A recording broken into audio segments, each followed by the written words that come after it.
Hello everyone, this is Father's Day weekend and we're going to have a conversation. We have a few questions that we're going to throw back and forth and we are bringing you along for the ride. So I'm Adrienne and this is Kelsey and we are here with Navajo Tea Time. Thanks for joining us. I'm just like, this is super formal all of a sudden. I know, because we went from like one thing and then, I don't know, I figured like a transition and a change of tone would be helpful. Okay, when you stop laughing and you catch your breath.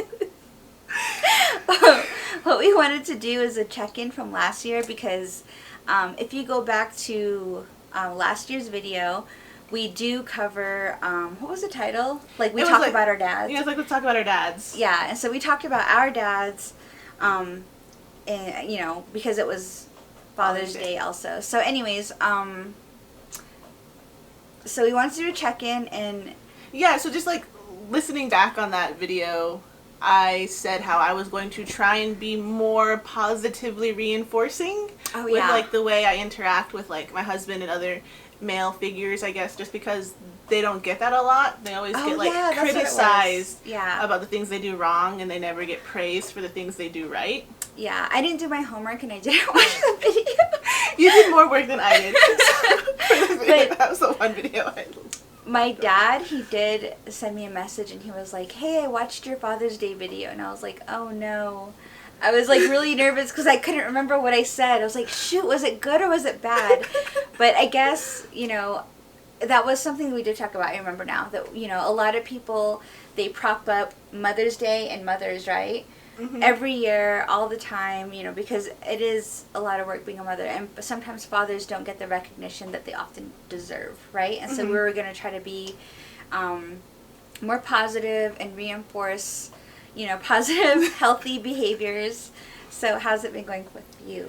Well, there's been a couple of changes since that last year. I think if you look back, there was also a video in November where I said I got my birth control taken out. Oh, yeah. And that definitely changed the way I interacted with people around me. And I feel like it was for the better because on that, I always felt like I was being overstimulated too much. Oh, yeah. Just because I'm an introvert and I don't like being around too many people all the time and I get exhausted and tired from them.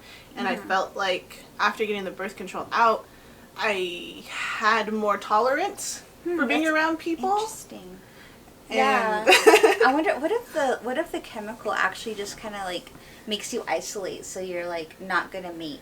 You know? What if that's what's going on? Not gonna mate. You're not gonna mate and procreate. But what if? I don't know. Yeah, like there's definitely like different like, you know, reasons for that. Who knows?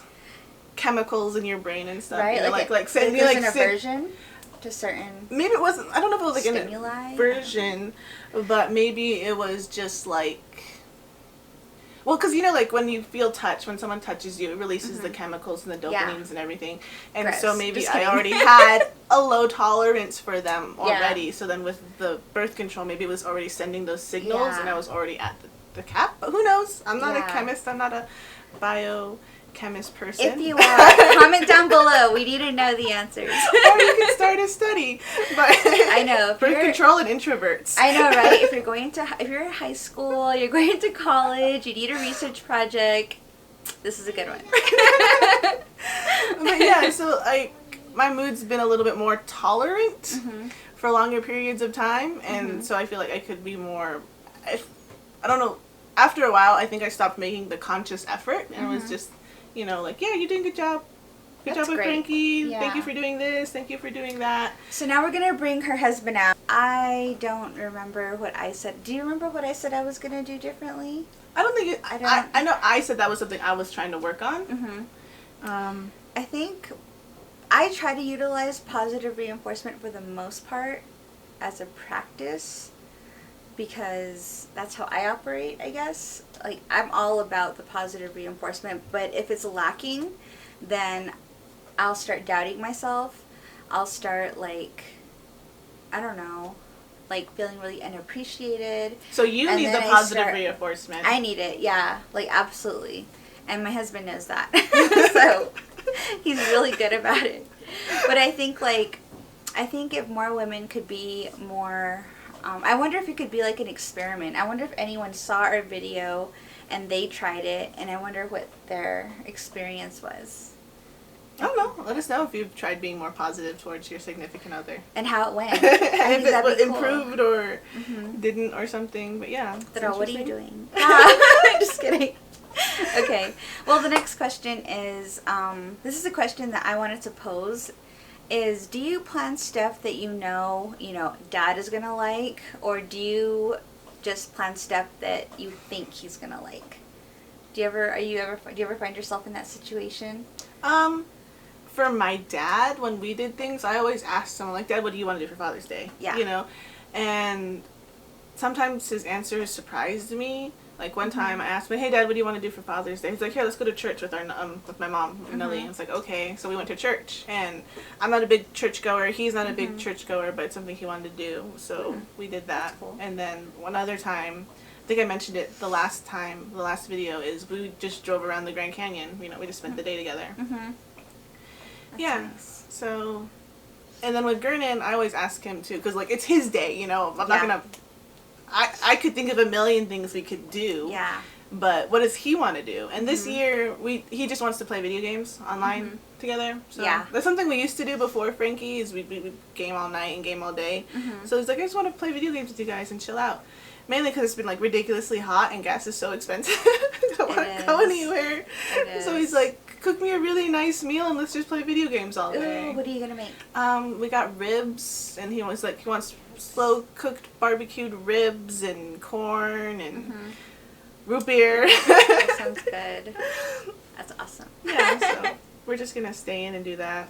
Nice. That's cool. What about you? Do you try planning a big event and be like, this is your Father's Day, let's go through the schedule? Or are you good? I don't. So, like, with my dad, I remember we used to make him cards. Like, we wouldn't go shopping or anything like that. We would make him a card, and then my mom would, like, make a nice meal. But it wasn't really planned out. But we kind of knew, just because, our schools would remind us, like, Mother's Day, Father's Day, let's do something. So we do, like, a project or something. But we used to all, like, make cards. So that was kind of our thing when we were kids. And then when we got older, I don't actually remember doing anything for my dad. It's so bad. But I honestly can't think of anything. I'm sure I did something.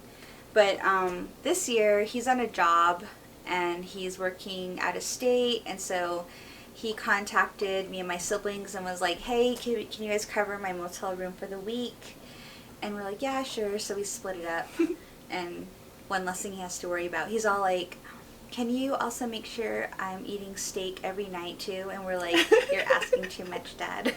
Just kidding. And then for Michael, I know for a fact that he's been really exhausted because we've had a really crazy schedule.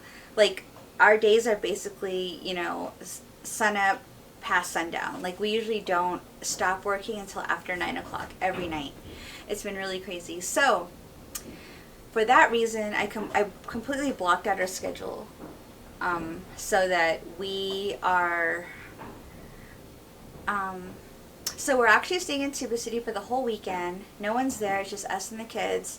And so we're just kind of like, we're kind of just like in this little bubble right now. Staycationing? Yeah, it's like a staycation. We're just moving at a slower pace. Like, he slept until 10 this morning, and he never sleeps until 10. And then every morning he always gets up and makes us coffee. Every morning. And so this morning I got up and I made him coffee, and then we went to the store and we got, like, groceries, and I'm going to cook for him really delicious meals, which I always do, by the way. Just kidding. Sometimes they're always good. They're always good. They're always 5-star. Hey, just kidding. No, but I let him, like, pick the menu, whatever you want, you know what I mean? And we'll have that. And so, of course, it's, like, all super healthy, delicious food, so I'm happy. But, yeah, it's just, like, a super chill weekend, because I knew he needed that. He needed a super chill weekend with no obligations. Like, take it easy. Let's just relax and have fun with the kids. No meetings. And this is something that I love doing. So when I'm happy, the whole house is happy. So this is like, I love doing Navajo Tea Time. It's so fun. But I feel like it makes me helps me be a better mother and a better partner when I have an outlet that is not like work related. You know what I mean? Because, anyways, so that's what we're doing. And cool. So I think he's happy about that. And I asked him like about gifts and stuff, but we're actually doing this thing this year where we're trying to save up for a trip at the end of the year. And so we're not doing like any birthdays or any gifts or any parties all year. Mm-hmm. So that we can save that money. And so that's kind of a part of it too. He was like, no, let's put it in savings. So that's why we're doing it like this. I think it's like always nice to like ask the person what they want to do. Yeah. So it's not like assuming.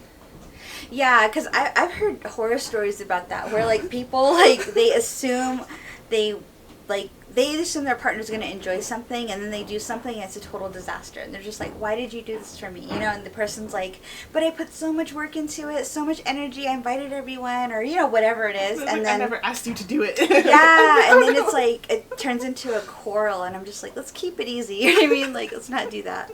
So anyways, question, most memorable Father's Day activities with your dad? Well, like I said, like the most memorable one I have was actually the last one I had. It was when we went to the Grand Canyon and just drove around. Mm-hmm. Yeah. That's cool. Again, I can't remember. I mean, with Father's Day, it like either you're in school or you're not in school. Yeah. You know, and like sometimes I feel like, oh no, you don't get like a cute little handmade gift because you're not in school for the school to make you do it. Yeah. And I mean, my dad's I've been like out of the house for so long. My parents have lived far away and they don't really come back very often. And so it's kind of like, the thing about my family though is we pretty much, we're all on a group text, like a group chat. Mm-hmm. And every day or every year, like my dad he's really thoughtful. He kind of seems like the kind of person that would be totally thoughtless, but he's very thoughtful. He remembers every birthday, every holiday, and he always sends us text reminders, right? Mm-hmm. And so we're trained to do that now. Like we always at least send a text or a phone call. You know, happy birthday, happy Father's Day. I actually have bought him steak. I'm pretty sure I've done that multiple times where I sent him money so he can go out with my mom, you know what I mean? And I'm just like, here, you know, go out, go enjoy. I'm probably going to do that tomorrow. Probably just send him some money and be like, go out, enjoy the day. I know I've done that multiple times because I know he loves a good steak. And then I've actually I've always wanted to get to the point where I can actually buy him firearms. Because he never wants anything. He never asks for anything. Except he's always wanted this one particular gun that I could never afford. Because it's like, you know, it's like $1,000 or something. The last time I checked, I think it was $1,200. And I'm just like, you're getting socks. Like, I can't afford that. You know what I mean? And I do one day want to get to the point. Actually, for Christmas, I don't know if this is TMI, but I sent him $1,000. And I was like, go buy that gun that you wanted, you know what I mean? And I don't want to hear about it. You know what I mean? I don't know if he ever did. I think he needed that money for something else because I haven't seen that gun. But, you know, that's kind of like, it's kind of nice to be like, kind of getting to that point where I could do that. But it's just like, I don't know. I just was never at that point before where I could do something like that, you know? Because he would always say, this is the only thing I want. And we were like kids, you know? We were just like, I think you're asking for too much. So for my dad, he was a maintenance man. He's like really handy and everything. So we always bought him tools. Oh, like we bought him. I've never done that. We always buy him tools, but then he's also he's a really big football fan. He was his team was the Raiders, and. Like, he loved the Raiders so much. We even put the little Raiders logo on his tombstone. Really? What describes my dad? You know, people are like, oh, we have like this nice little poem or saying. Like, not Raiders Nation. Yep, that's him. Right there. So, like, I guess I'm glad he had a sports team because, like, okay, Raiders this, Raiders that, Raiders, like, it's always... My dad hates sports, and it makes it so hard because, like, most dads, they're like barbecue, beer, and football. And my dad's not really a fan of any of those things. You know what I mean? And I'm just like, he's like firearms, steak, and like, leave me alone, I want my peace. You know what I mean? Like, he's that kind of guy. He's just like honestly, I've tried to do stuff for him, and he's just like, we're gonna come down and visit, and we're gonna do this for you, and he's just like, can you not? Like, I just want to be alone. And Why does that sound like me? I know. And he's just like, I just want to be alone. I want to listen to my music really loud, and I want to watch movies, and I just want peace and quiet. And I'm like, really? Like, you don't want to see your grandkids? You don't want to see me? What the heck? I'm the light of your life. That's what I said to him. I was like, I am the light of your life. How can you not want to see me? And he's just like, fine, you can come out. But but that's how he is. He just, like, he's that kind of guy, you know? Like, he really loves certain things, and he doesn't really like a lot of other things, you know? So he's very particular. That's what I'm saying. Like, at one point, I want to get to that point where I can be like, here's that gun you wanted. You know what I mean? Let one of my siblings buy the other stuff, like the scope and the straps and the bags and the whatever. You know what I mean?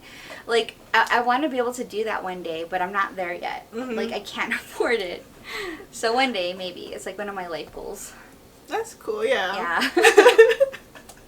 I don't know. What are your parents like what is your dad like for Father's Day? Do you know? Do you know? Does he actually like the socks and ties you buy him? Oh my god, my dad always... Okay, I have a horrible story. So I was going to UA, and I bought everyone gifts for Christmas, and I bought him this, like, really nice... It was like a... kind of, you know, those, like, Carhartt jackets, or kind of like work jackets? And it had, like, the University of Arizona logo embroidered on it. And I was like, oh, he's going to like that. And guess what? He never wore it. Oh, no. Ever. It still had the tags on it, like, years later, and I was so mad at him. I was just like, this man. You know what I mean? And so... So it's like I know he doesn't like any. He only wants like one thing. You know what I mean? He wants the gun. He wants the ammo. He wants. You know what I mean? So just like every year, just like, okay, here's like another $50 towards that gun. Here's another $50. Like, don't buy anything for him every year. I know. just that they just transfer money into a savings account. Oh my gosh. Eventually, he'll get there. I know, he'd probably love that. Yeah, because I bought him other things too, like little things, and I know he's just like, what the hell? Just kidding. Thanks. I know. He's like, it's like, you don't even know me, you know? Well, I think like with my dad, he likes Raiders, Jack Daniels, and chess. And so it's like that's one of those three things. He taught me chess, like how to play chess, because my mom doesn't know how to play chess. She knows how to play checkers really well. So. Are you a whiskey drinker? Me, more of rum. Oh. But I don't drink anymore. Yeah, that's another story. It's not another story. My head itched. Okay, so just for Father's Day, in case, you know, your dad watches, my dad can't. But, what's the one thing you take away from, like, what you've learned from your dad? Oh. Several things. No, you get one thing. One thing? You get one thing. Always ask for a raise and a promotion on an annual basis. Don't ever not let that happen. Like, he that's one thing he taught me. Okay. Like, don't ever be afraid to ask for advancement. My dad taught me, you can't take money to the grave, so spend it now. Well, you know what my dad says? He says, I'll sleep when I die. And I'm just like, Dad, you can't talk like that. We're done. And he's just like, why is your dad me? I say that all the time. Really? Like, I'll sleep when I'm dead. Oh my god, that's crazy. I don't like sports. I know. Oh my god, Kelsey's my dad. So I'll send you a cake. I want the steak. You want steak? I'll send you steak. Oh my god. I'm all like, Dad, I replaced you. Sorry. Oh, by the way, my dad watches this. So. Oh. Hi. Sorry, Dad. Just kidding. Alright, thanks for watching. Happy Father's Day. Happy Father's Day, everyone. Lots of love and respect. And to all of those raising strong, smart daughters, You're the real rock star. You're the real MVP. And don't forget to raise emotionally stable boys. Oh yeah, for real. Because the world would just be a better place with emotionally stable boys. So take care of your boys, be good examples, lead by example. Yep, that's my 2 cents. So yeah. Mm-hmm. All right, so that's the end of this episode for Navajo Tea Time. Share your Father's Day stories with us down below. And if you want us to go more in depth in any topic that we mentioned. That we lightly talked about. Any topic. Any topic. Adrian's hinting at something, but... Post it down below, because we are going to do audience choice every month. Oh, yeah, we would like to do audience choice every month. So if you guys don't suggest anything, we can't talk about it. Yeah. Yeah. All right. Bye. All right. See ya. Like, share, subscribe.